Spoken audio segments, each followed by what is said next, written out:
Thank you for listening to this podcast from TRE, Talk Radio Europe, your voice in Spain and around the world. For more information, please visit tre.radio.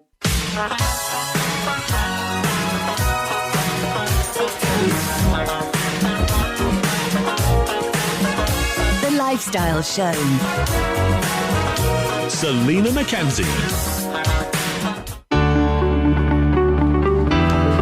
Our brains are incredibly adept at repair. The me nobody sees. We create our own realities. A deep insight into mental health. This is the Me Nobody Sees for the next hour with me, Selina MacKenzie, and the panel who I'll introduce you to very shortly. Our topic today is the end of summer, which can signal a psychological shift. Like nature, we're entering a new rhythm, so our experts are going to give you some coping mechanisms. Welcome to the show, our survivor, Michelle Mack. Hello, good afternoon. Gemma Lee, I was saying your name earlier, and I'm sure I'm saying it wrong. Edelman. Gemma Lee Edelman, welcome back. Thank you for having me. And a newbie to the Me Nobody Sees, Catherine Lindup. Thank you for having me. And Missy, who's down there in the corner, bless her, our little dog. We will be with you until 4. If you want to join in, here's how. To contact TRE, please call 952 78 Deep insight 4000. into mental health. Email studio@tre.radio. Send us a WhatsApp on +34 645 99 67 95. So before we start, and so that our listeners know exactly who they're talking to us, can you just remind us, Gemma, what you do? Of course, I'm a life and business consultant. I retrained as a social coach about 5 years ago, and I now walk alongside people that are trying to find more connection both in life and business, because sometimes it can just all feel a little bit too much. It certainly can. We all know that. And Catherine, what do you do? You're an RTT coach, is that right? Yep, RTT therapist. So it's rapid transformational therapy. It's a combination of hypnotherapy, cognitive behavioural therapy, neurolinguistic programming and psychotherapy.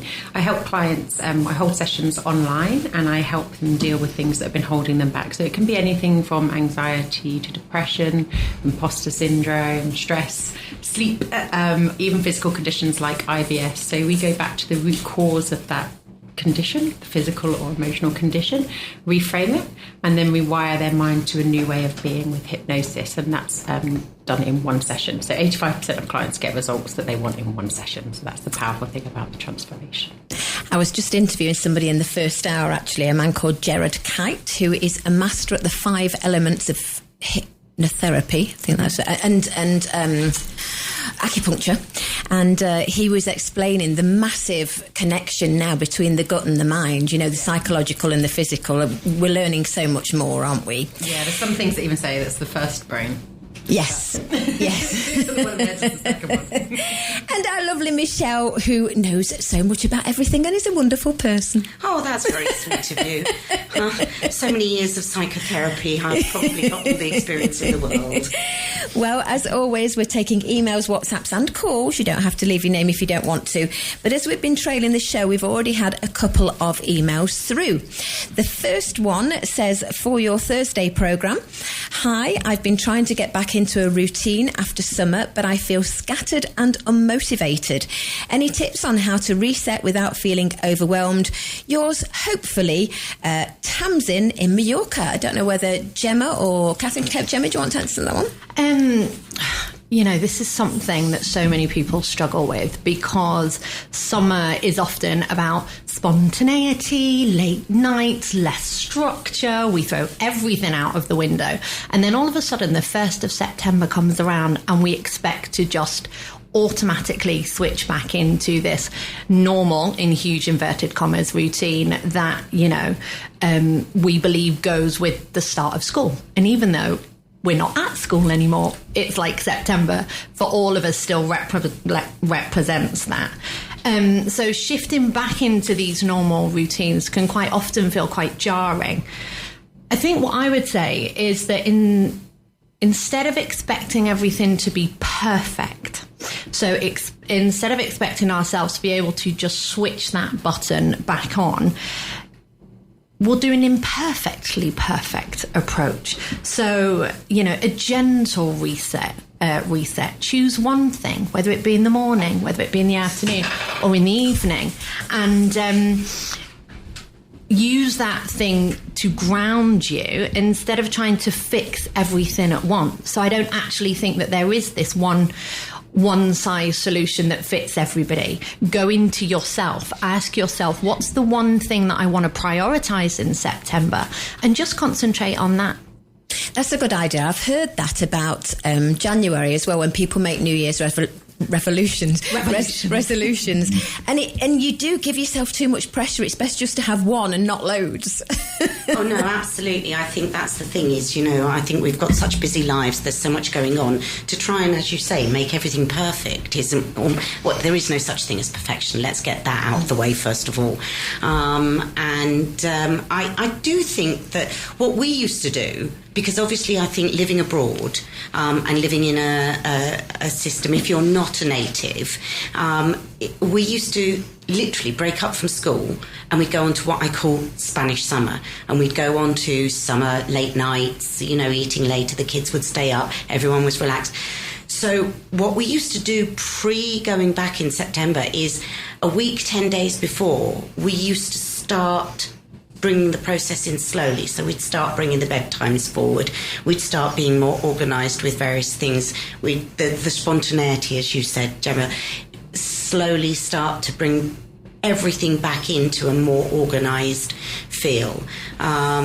It isn't easy, but I used to find that the best way, mainly really when the kids were little, to get them back into the sleep routines so that they could get up for school and they weren't exhausted. They'll still be exhausted, but it just makes life a lot easier. Yeah. I actually think that that's why for Spanish people it's that slightly bit easier, because Spanish holiday, so my son who's 14, he finished on the 24th of June and he still hasn't gone back. He goes back on the 15th of September. So we do that, but we do it almost from the 1st or 2nd. So instead of being up all night long, out partying, dancing in the streets and having a wild and crazy time from the 1st of September onwards, we just try to dial down the intensity a little bit. And so we give ourselves those 15 days to very gently get back into some kind of routine. We used to do exactly the same thing, and I found that really after several years of being here was the best way to do it. Do you think it's ingrained in us, as you say, even if you haven't got children going back to school? Do you think it reminds us of our childhood and how we used to feel? I think most people feel like September is the start of the year again. I mean, I don't know, is that just me? How do you feel about it, Catherine? I used to work for an Italian company a couple of years ago, and they definitely all disappeared for the whole of August, so it definitely felt like that then. I think it is ingrained in us, and it's the natural habit and programming within inside us, and so it reminds us in our subconscious of that going back to school scenario. I think some of the things that you can do to change that within yourself is don't say you're overwhelmed, first of all, because that's an instruction to your mind. So your mind's like, okay, we're overwhelmed, right? Okay, so then we're on a high alert. We're not going to cope. If you say things like, I've got phenomenal coping skills, there's a lot on at the moment, but I'm going to sail through this, I can handle it, I'm strong, I can do this. That's also instructions to your mind, but it's a more positive instruction. I know it sounds like, actually I am overwhelmed, but if you just, the repetitiveness that you keep saying to your mind you're overwhelmed, that would be a self-fulfilling prophecy of how you will feel inside. So try and just pick up your language that you're using within that scenario and say, I'm cool, calm, relaxed, grounded, whatever the words are that mean something to you. Like a positivity, feeling positive. It is, but that's an instruction to your mind. So every word we say builds or damages our own self-esteem. So if I tell myself I'm a stupid idiot, that's what I'm going to start to fulfill and be. If I tell myself I'm amazing, I can achieve anything within inside me, then that's what changes my self-esteem. So the same goes with saying, like, I'm overwhelmed. Your mind's taking that as reality, and it will just say, okay, we're overwhelmed, we don't know what to do, we need to go into fight or flight, we can't cope, we're going to be emotional, things like that. But if you start to be more grounded and say, the instruction to your mind is, I've got phenomenal coping skills. I can deal with this. I did it last year. I've done it the year before that. I'm okay, and we'll get through this period. That's just reassuring to your mind and more positive. I think that's just reminded me of something that an incredible colleague of mine uses all the time, Nicola Noel, where she talks about bookending our day. And so the importance of what you're talking about, rewiring our brains, reprogramming the way that we move through the day, a fantastic way to actually start with that. And even though it's going to say, a lot of the listeners at home are going to be like, oh, here we go again. Here we go. We're going on about gratitude. But there is science behind it. And so, for example, if you're really struggling, take 5 minutes at the beginning of the day to write down 3 things you feel grateful for. And I don't just mean, oh, I'm so grateful I've got a roof over my head. Yeah, brilliant. We all are. Like, think of something that you can feel. When you say it, when you write it down, you actually feel that sensation in your body. Starting your day in that way and then ending it. So the other side of the bookend is with what's been your favourite thing that day. Yeah. So that and if we do this for a week, 2 weeks, 21 days, 40 days, however long we can prolong this in time for, the more, like Catherine's saying, we are reprogramming our mind to always be on the lookout for those positive things. When a challenge comes up, when something that's, slightly more complicated or difficult, because let's be honest, that's reality, that's real life. It's not always plain sailing. But when our brain and our body and our mind is, almost prepared to deal with those things and come at it from a slightly more positive space, it means that we then sail through those issues with, slightly less anxiety. What's the word I'm looking for? Gratitude. You wake up in the morning and you say you say something to yourself like, I am beautiful. It's called something, not just gratitude. I can't think of it. Affirmations. Yeah. Do you all believe in that then? Do you believe if you say that to yourself, you will start feeling it? Yeah, and it's proven scientifically that you do. It's proven scientifically that you do because that's what your brain takes as the reality. So that's why affirmations work, because you're continuously saying it, and that's then what becomes your neurological pathways, how they naturally then fire. So you move, like Jem was saying, you keep doing it, you keep repeating it, so that's how your brain becomes wired. It's a bit like if you were programming a computer and you programmed it to the negative, the coding it's going to automatically, it's going to work on, is that negative. The affirmations reprogram the brain so that the coding it's working on is now towards a positive. And I had an example of this recently where I'd basically accidentally let my cousin's cat out, and we couldn't find the cat. The cat doesn't go out, and I saw a rainbow out the front of the house, and I'm naturally positive. My cousin, who is her sister, was actually naturally quite negative. I saw the rainbow and we found the cat, and I said, oh God, as soon as I saw that rainbow, it's okay. I thought that's a sign. She said, I saw the rainbow and thought, oh, it's been hit. That's a sign that it's gone. And so that was a rainbow. Yeah. Instantly in my brain that's hope, and for hers it was that's negative. And so it's about that programming that you also fascinating, isn't it? How everybody perceives different things. Yeah, it is definitely. And what they mean to them in that way. Yeah. So, and that's why it isn't a one size fits all. Yeah, with everything. That's what this Gerard was saying in the earlier interview. He said it blows my mind that we are all, every single one of them, as the billions of people in the world, we are all unique. Every one of us is different. There's not two of anybody. No. It's well, unless you're a twin. But you're still even different. then, I know.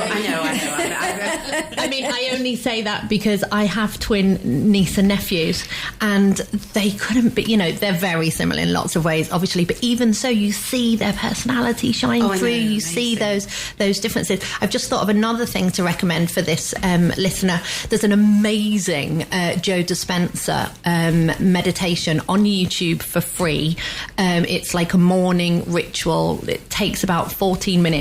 And it uses affirmation, so it just gently guides ask the body to wake up, to very gently move into the space, but to prepare you before you go out into the world to be in that slightly more positive mindset. It works really well. Joe Dispenza. Yeah. Okay. Well, Tamsin in Mallorca, I hope that helped. Look at Joe Dispenza. We're going to take a advert break already before we go on to the second email that came in during the week. Don't forget, if you want to get in touch, you don't have to leave your name. You can remain anonymous, but here's how to do so. The Lifestyle Show, presented by Selina MacKenzie. This is the Me Nobody Sees, and I am joined by Gemma, Catherine and Michelle, and we are going through the emails and WhatsApps because they're coming through thick and fast now. This one from someone who wants to remain anonymous. It came in during the week. I'm going to ask you, Michelle, because the person said, lately I've been feeling more isolated, especially as everyone gets busier. How can I build meaningful connections without feeling like I'm bothering people? That's so sweet. Oh, yeah, it's difficult, I think. And also it depends as well, you know, if you're working or if you're not working and friends are working, or they've got children and they're busy with them going back to school and you're not in that same position, it can feel quite isolating. And even sort of now, it's quite interesting with my girls being now not at school, obviously, and grown up and working. When you lose that sort of routine and they do go back to school, unless you've got a busy life, it can be quite isolating. So, I mean, I think the thing is to look for things that interest you, obviously. If you're interested in going out and walking, there are an awful lot of social groups available now locally on social media, through social media to find them, and you know, there's a lot of, I don't know whether it's a lady or a gentleman. I mean, don't either. For example, there's a fantastic group on Facebook called Ladies of Spain, and they have various different groups throughout the whole of Spain, and they organise coffee mornings, meetups. They've got different book clubs, and you know, I think it's finding like-minded people who have the same amount of free time as you to do things with. And I think that feeling you're a burden is really something that you shouldn't do, because I don't think you are. I think you're putting that upon yourself. I think you're just not sure where you're, you know, where you want to be kept busy or what you want to be doing. I think you'll be surprised as well that everybody's been in that position at some point or will be in the future. You're not on your own. Absolutely. Yeah, hopefully that helped, anonymous person, but ask us more questions if you need to. I'm just going to ask Gemma, what is the connection cure?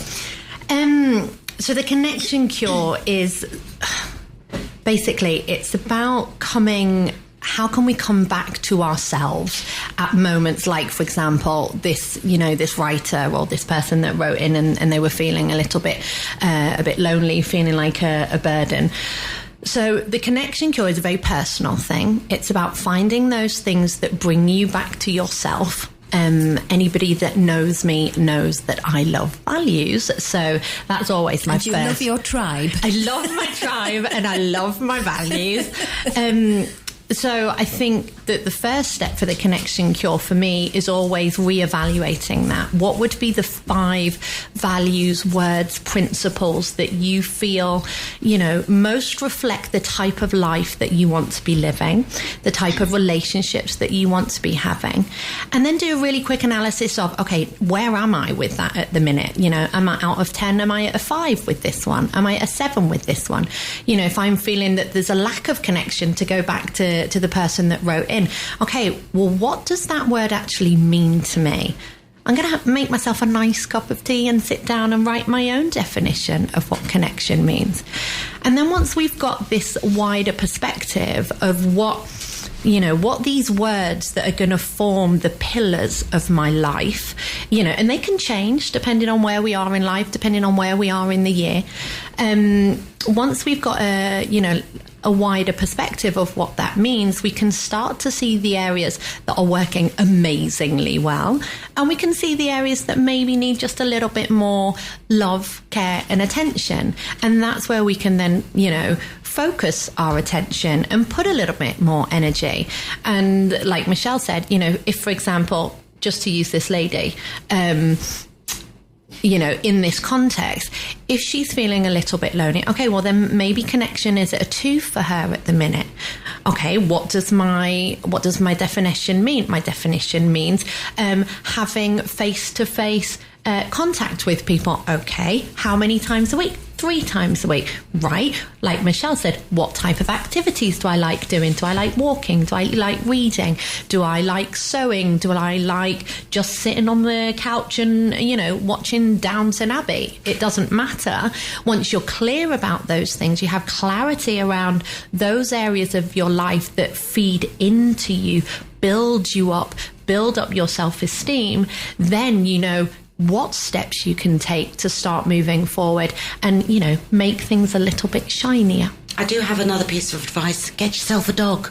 Yeah, best thing, go for a walk. I mean, you end up talking to everybody, don't you? Absolutely. It's not my dog either, but it's revolutionised my life and has brought me out of myself after a period of feeling very isolated, actually. So, that's also another thought path is, go down, maybe there's an animal shelter near where you live. If you like animals, you can go and volunteer and help and walk. They're always desperate for people to help with everything here.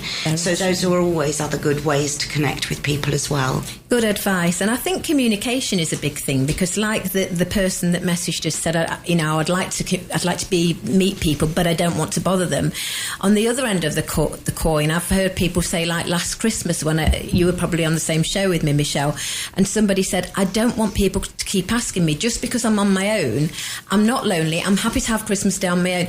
But unless you communicate, nobody knows what people want, do they? No. So just say, if I want to meet someone for a coffee, just say, is anyone free for a coffee? Communication is key to everything. Absolutely. And also, I think the idea of it being intentional, one way or another. If you're creating face-to-face connection, make that intentional. Or if, for example, you want to be alone, you need a little bit of quiet time, you need a little bit of space, convey to people, communicate to people that is, that there's an intention behind it.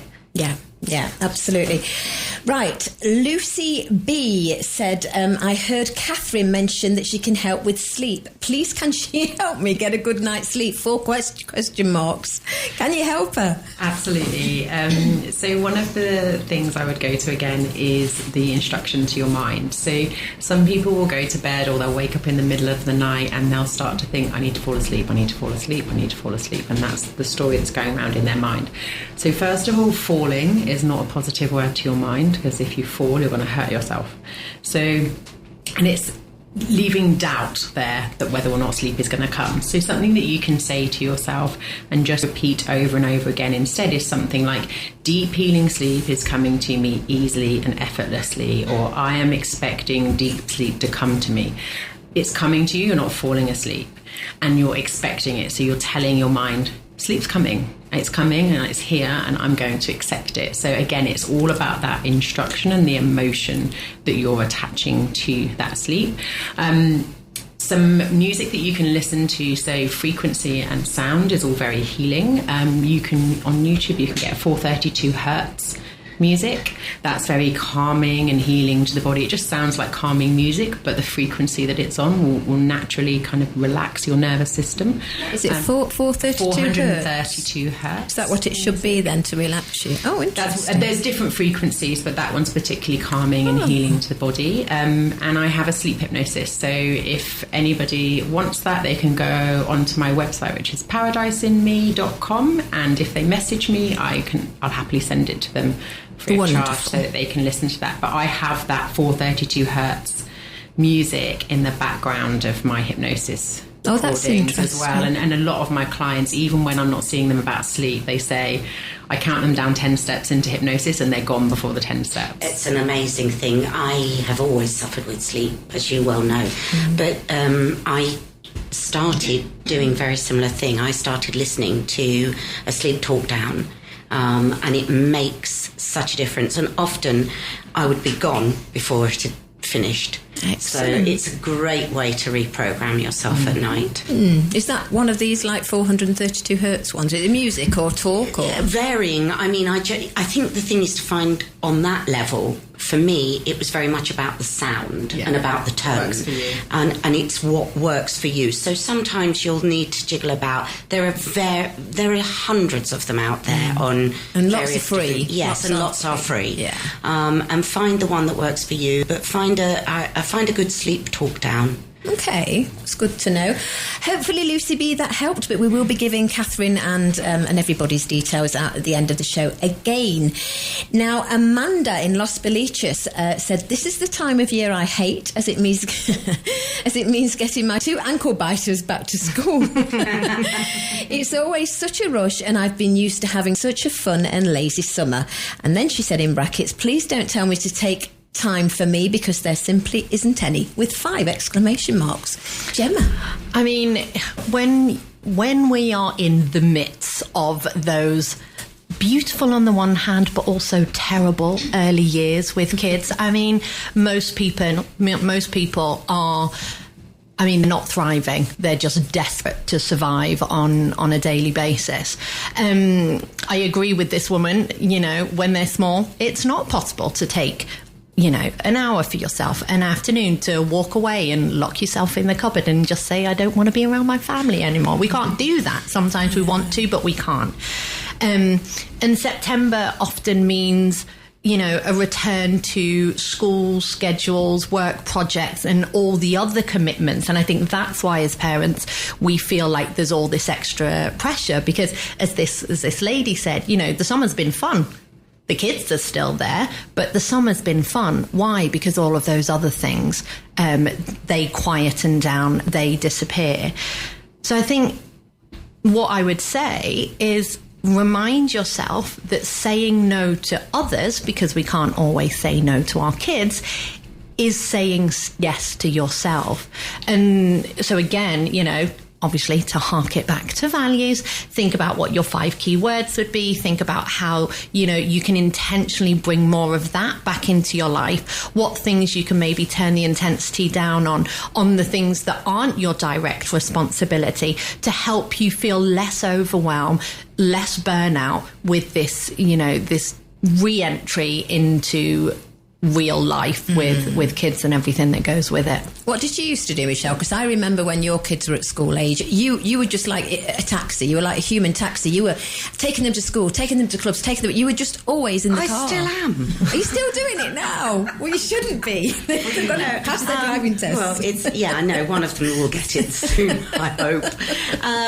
It is relentless in that sense, and it depends, you know, if you want to put how much you want to put into your kids' lives and how much you're prepared to do.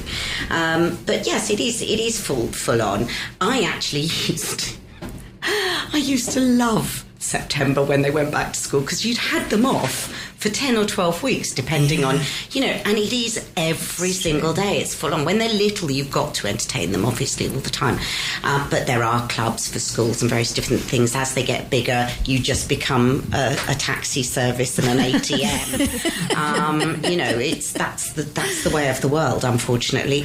So, yeah, it is tough. I understand exactly what this lady was saying about prioritising herself and not giving herself time. You're not having time for herself. You don't. And you feel guilty when you take that time out because you think, why I should be doing something for somebody else. Actually, you know, you do enough for everybody else. It is okay to take that bit of time out for yourself. Don't beat yourself up over it. When they're little, it's harder. As they get bigger, it gets easier. Even when they leave home and they fly the nest and they can drive, believe me, it's still hard. It's still hard. I know. But, you know, it's just about getting through and not making yourself feel guilty for everything. And sadly, once this time is over, I've heard so many older people say, I wish I would have enjoyed it more because they're only young once. It's sort gone. of thing. I just said this to somebody else today, and I said it's gone like that. Yeah. You know, and blink, I've got one getting married. I know. Scary. I know, it is scary. Amanda's just said, thank you, all the ladies. Great show. I think I'm going to do the 432 hertz when I drop them off at school and sit in the car. Great idea. Excellent. Tell her to buy herself a donut to go with it. Yeah, you deserve one. Because that's actually great advice, because that's the other thing. It's how we frame these things. How do we frame time for ourselves? Is it only going to the spa? Is it only being able to step away and, not see anyone or speak to anybody? Is it it's only time to myself if I'm in the bath reading a book? Or can time to myself, can refeeding back into myself be eating a donut, listening to that for 5 minutes once I've got rid of the kids? Or taking, 30 seconds to just breathe before you carry on. All of those little things when you're in the trenches, as Michelle said, it's about those tiny things that we can add in that, slowly refill our cup and build us back up so that we can carry on, with the things that we can't necessarily say no to, and then say no to the things and start to, get rid of activities that maybe aren't 100% obligatory. Good advice. Thank you very much, Amanda. We need to take another advert break. We'll be back on the other side. The Lifestyle Show, presented by Selina MacKenzie. This is The Me Nobody Sees with me, Selina MacKenzie, Gemma, Catherine and Michelle, and we're talking about basically the change now. We're in September, the run-up to Christmas, which is our next question. I'm going to go over to Gemma because somebody anonymous has said, I heard what you said about Christmas and I am dreading it already, which is very sad. I live alone, as you said, and so many people ask me to join them, but I am more than happy on my own. So I understand what you were saying, but can you ask Gemma, how do I say no politely? It's probably one of the things that we all struggle with the most. Society, our families, being polite, especially we Brits. Yes, we've been told to always shine the spotlight on others, always think about how, what we're going to say and what we do is going to affect other people. And of course we should be doing that. That makes us nice, lovely people that form part of society. The problem comes when we only do that. We only shine the spotlight on other people and we forget to do that to ourselves. I think maybe to link into what Catherine was saying before, reframe the wording. So instead of saying no, which not everybody likes to hear and might be challenged, flip it and say, thank you so much. And, thanks for understanding that this year I'm quite happy to be by myself. Just by, using a different type of language, by saying no in a different way, it makes it a lot harder for the other person to then come back automatically and try and convince us. If we were to go deeper into it, I would probably spend a little bit of time thinking about what is it that I'm actually dreading. Am I dreading Christmas itself? Am I dreading having to say no? Am I dreading having to share time with people, space with people? So that, again, this person can get a little bit more clarity around exactly what it is that's kind of causing all those uncomfortable feelings. And that then might make it easier to communicate, why there's a no. So I don't feel like it this year because I feel that I just need a little bit more space. It's going to be a difficult time for me for whatever reason it is, and I really appreciate the invitation, but I think I'm going to give it a miss this time. I wouldn't be offended if you said it in that way. I think that's a great way to say it. I suppose just explain, if you just say no, then the people probably would be a bit offended, but if you explain why, explain that you're more than happy to be on your own, but you do appreciate it, I think that's sound advice. But please don't dread, whether you're a lady or a man, please don't dread Christmas. It's not worth it. It's only a small period, and it's not worth dreading it already, is it, for the next few months? It's very sad. It's amazing how Christmas affects so many people. Massively. I mean, it is a very difficult time of year for so many people. So it is something, and obviously we will probably do another show relating to it closer to the time, because it has such a huge effect on people, be it that you are on your own and you're happy to be on your own, or you're on your own and you're not happy to be on your own. And when it's firsts, which you knew last year, if you've lost a loved one and it's the first Christmas without them, that can really be. It must be very tough. Very tough. I don't know. I think everybody handles those sort of things differently. It's very dependent on your relationships and your family situations and all sorts of other dynamics as well. Yeah. So I can't speak for everyone. I got through it last year, and this year will be different. But everybody has to go through those things, unfortunately. Yeah. I have to say, we can't take any more emails or WhatsApps because we've got more than enough till the end of the show. In fact, you can, and I'll pass them on to the ladies, and maybe if they want to answer them privately. But we've only got 15 minutes left now, so let me move on to Christine. Is it Christine? Yeah, Christine. I don't know if any of you can answer this or not, but I have debilitating endometriosis. Can anybody help me? Now, I don't know if that's a subject for this program. You can. Yeah, I had endometriosis for 12 years, debilitating on prescription painkillers. And I controlled it with diet and nutrition and exercise. And then 2 years ago, I reversed it with one session of the therapy that I do, which is why I'm so passionate about it. And I'm off prescription painkillers. My scans have shown that the lesions have reduced, the inflammation's reduced internally, and my consultant can't quite understand what I've done, but I did the therapy to work on the root cause of it. And a lot of the even friends I've got who are psychotherapists, a lot of conditions that relate to the female reproductive organs are mother related, and it doesn't have to be something really negative that you didn't get on with your mum. My mum was the most amazing human to me and the most amazing mum, but there was just a belief I formed inside me about making her happy before me when I was a child through nothing that she did, my own belief. And I was just subconsciously suppressing all of my needs for years without realising it. And that's what came up in the session, and that's what we reframed. And within 3 months, I was off the prescription painkillers, and I've helped other clients. So there's always another way, because I tried the hormone route, and the result of that was them offering me antidepressants to counteract the side effect of the hormones, and for me that just wasn't an option to go on medication for life. I want to reiterate what Catherine's talking about, because obviously I've been in a situation similarly, not with an endometriosis, but our brains are so powerful that when we're under stress or pressure or anxiety, whatever, it has a actual physical effect on, or can have an actual physical effect on the body that will show up as an actual illness. But the root cause, as Catherine was saying, is often something completely different. Yeah. So there are a lot of ways that this lady could be helped. Well, it's interesting because she's just messaged again and said, "You sounded surprised. I've been reading Catherine's website." Have you got it on your website? I have, yes. Oh, what's that got to do with what we're talking about today? Right, I understand now. I was going to say, I thought that was quite a coincidence. Bit of a link there. Thank you. Well, hopefully that helped. And as I say, we'll give Catherine and Gemma and everybody's details out afterwards. Let's do, I think, the last one, certainly for now.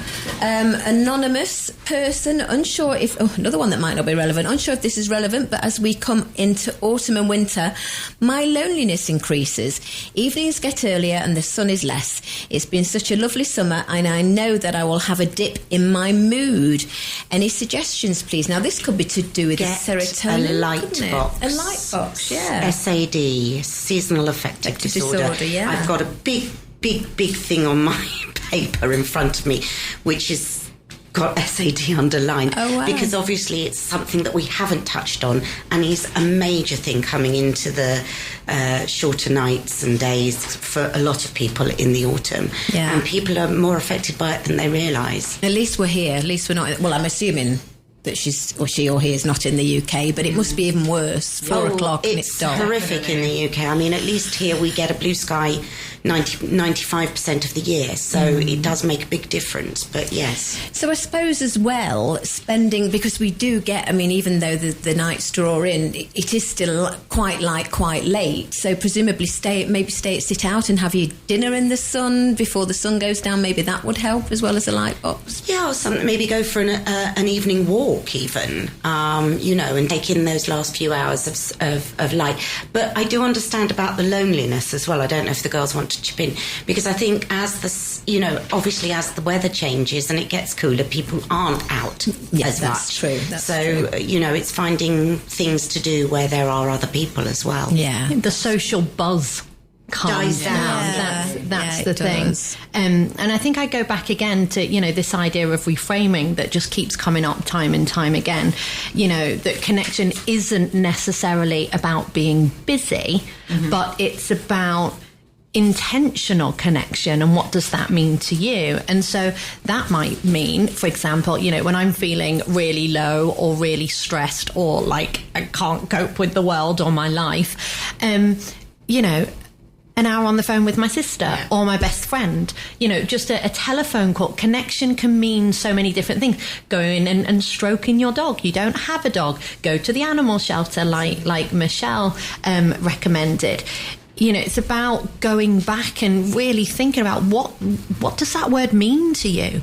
When you think of connection, what comes up, what ideas, what people, and find ways to incorporate that into your life, maybe outside of the box. So my best friend lives in England. I don't get to see her all the time, but we speak almost every day. I feel very connected to her. I know what she's doing. She knows what I'm doing.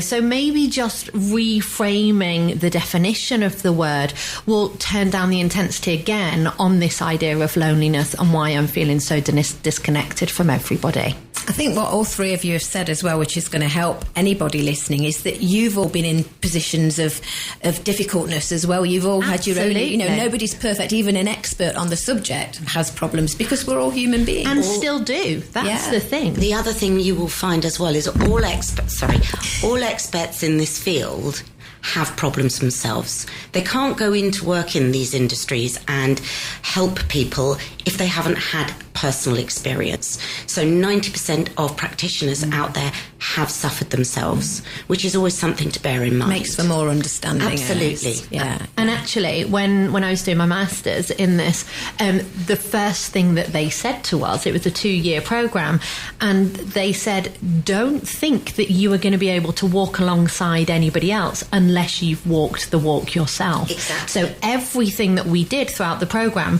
we were our own guinea pigs, because you need, in order to be able to connect with that person, there is an element of understanding and compassion and life experience and life, troubles and traumas that then allow you to have that wider vision and be able to accompany people and, walk alongside them whilst they figure things out.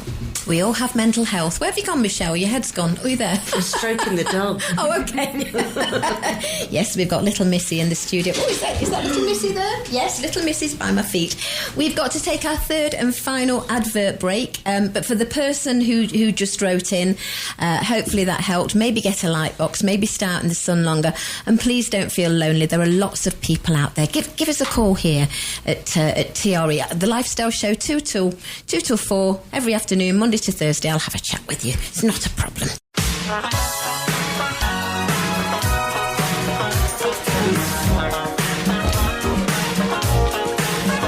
The Lifestyle Show. Selina MacKenzie. That is almost it for this month's The Me Nobody Sees. We'll be doing it again next month, and Anna is next. Michelle, do you have any helplines for any of our listeners? I do, but because we've only been on a sort of very generalised thing today, the only one I'm giving out is the Samaritans in Spain. So if anybody's struggling or suffering, Samaritans in Spain on 900 525 100 run a helpline, and if you can't get hold of them in a 24-hour period, you can always call 0044 330 094 5717, and all those numbers are available on the TRE website. Excellent. TRE.radio. Catherine, just give us your contact details if anyone wants to get in touch. So my website is paradiseinme.com, and it's the same on Instagram. My WhatsApp's linked to the website, so if anyone's got any questions, happy to answer them, or you can book a 15-minute free call to go through any questions that you do have, and I'll be happy to answer. I'm laughing because I can hear Missy. And if you're driving, as I always say, and you don't get any of these details, don't crash your car. Just WhatsApp or email or call me and I can give them to you. Gemma, what's your contact details? Well, I always say the same thing. You can kind of find me anywhere. So if you put Gemma Lee Edelman into any search engine or platform, you will find me, or you can go direct to my website, www.gemmaleeedelman.com. Wonderful. And a bit of a closing message from me. If today's discussion has brought up any difficult feelings for you, please know that you're not alone. Remember, you're not broken. You are responding in a very human way to something deeply painful. Be gentle with yourself because you deserve peace. That's it for me for today. I'll be back with more lifestyles tomorrow from 2. But for today's show, it's time for this. Goodbye, sweetheart. Well, it's time to go. We're back tomorrow with another show. Well, unless we're fired, we'll talk to you then. Goodbye, sweetheart. Goodbye. Thank you, ladies. Gemma Lee Edelman, Catherine Lindup and Michelle Mack. Give yourselves a round of applause. Okie dokie, Anna's next. We're going to play out with Birdie and People Help the People. Have a great afternoon.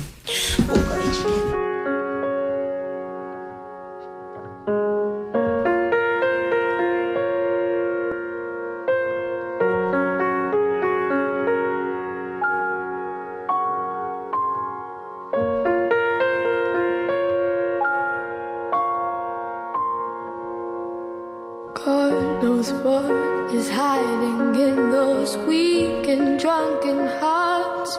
Guess he kissed the girls and made them cry, those hard-faced queens of misadventure.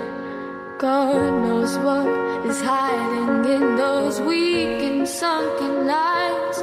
Fiery thrones of muted angels giving love but getting nothing back. Oh, people, help the people. And if you're homesick, give me your hand and I'll hold it. People, help the people. Nothing will drag you down. Oh, and if I had to bring, oh, and if I had to bring, I'd be cold as a stone and rich as a fool. It turned all those good hearts away.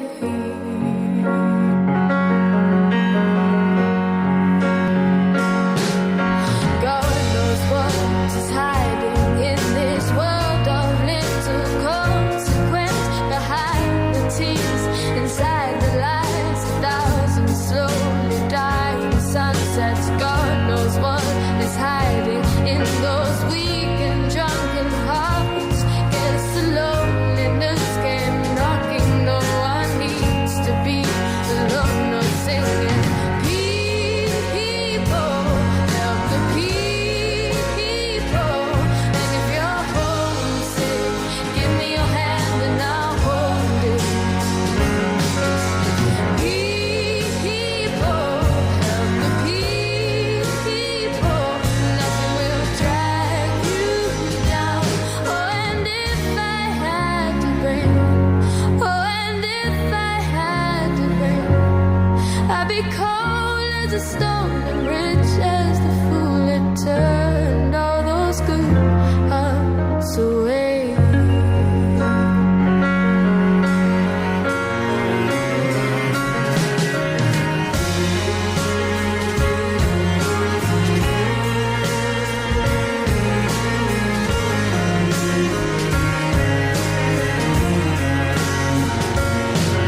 realised I said I'll be back tomorrow and I won't. I'm lying.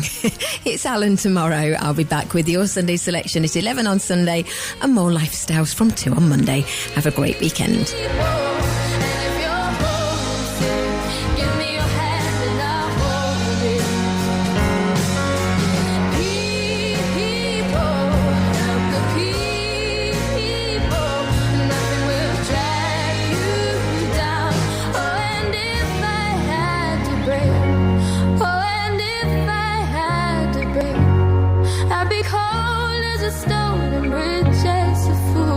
Turned all those good hearts away.